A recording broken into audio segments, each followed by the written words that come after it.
I am NateWL777 and this is Character Piece. Today we'll be reviewing an anime by the name of Knights and Magic. It was originally released in 2017. It is 13 episodes in the first season. This is considered a mech fantasy anime. It starts with a programmer by the name of Otaku. Otaku is killed and he ends up being reincarnated in the body of a young man by the name of Ernesty. And Ernesty is basically the main character. He is obsessed with becoming a pilot of what is the Silhouette Knights. This is the robot warriors that exist in his world. It isn't Earth, it's a completely different fantasy world.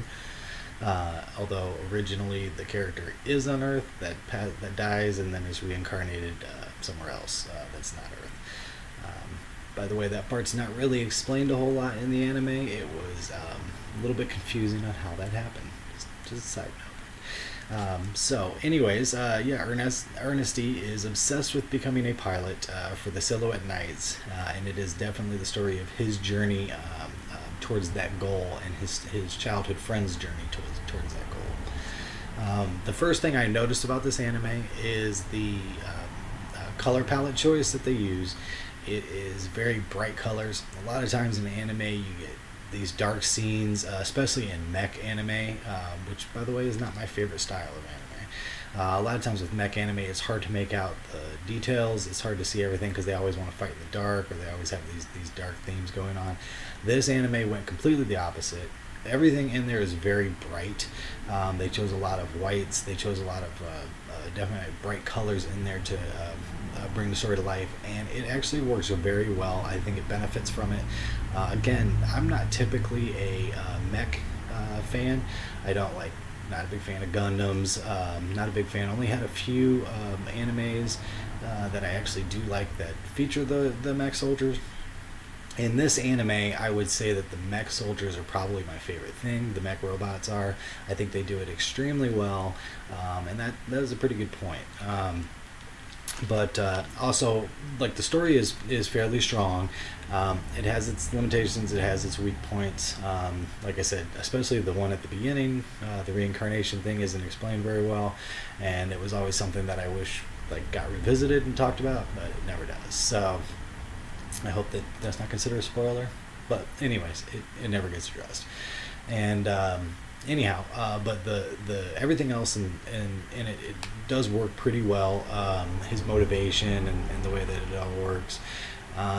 There is some beautiful, like I said, beautiful art that's done. I think there's a lot of monsters that they fight. I think the monsters are very bright and they look very good. The design of the world itself, the world building, is probably the strongest thing that there is there. I thought they did a really good job of building the world, creating different royal factions that are going after each other in different kingdoms that they create. And ultimately that part of it worked out very well. I thought as far as the characters were concerned and the voiceover acting, both, I would say it's hit or miss on both. Some of the characters are good, some of the characters are a little blah, and cheesy, and a little cheesy, corny. There's some corniness in it.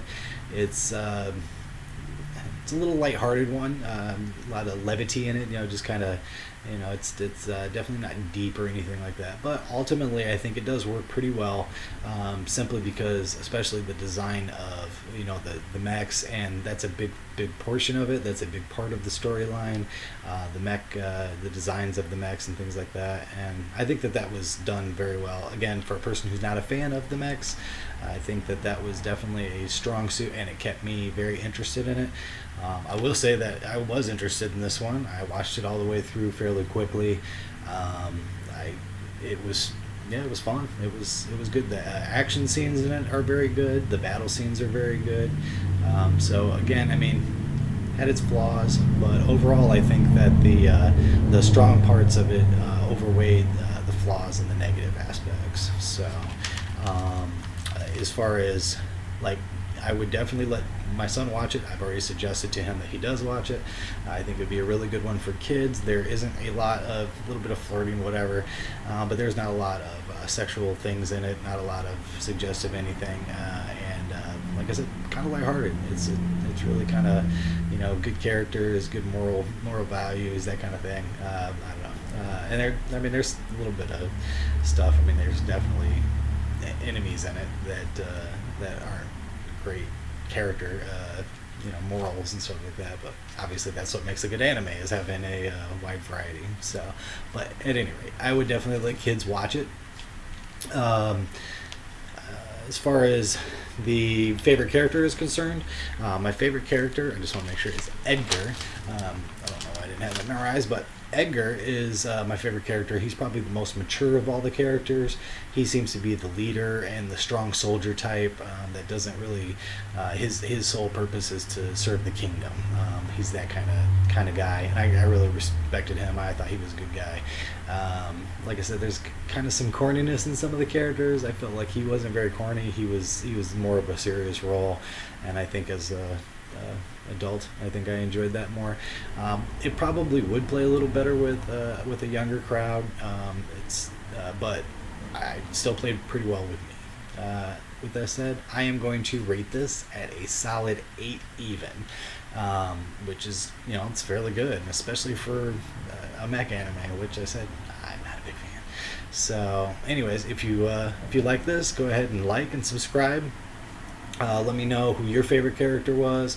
Let me know if you watched this and you feel like I undersold it or oversold it. And thanks for watching, and I look forward to seeing you.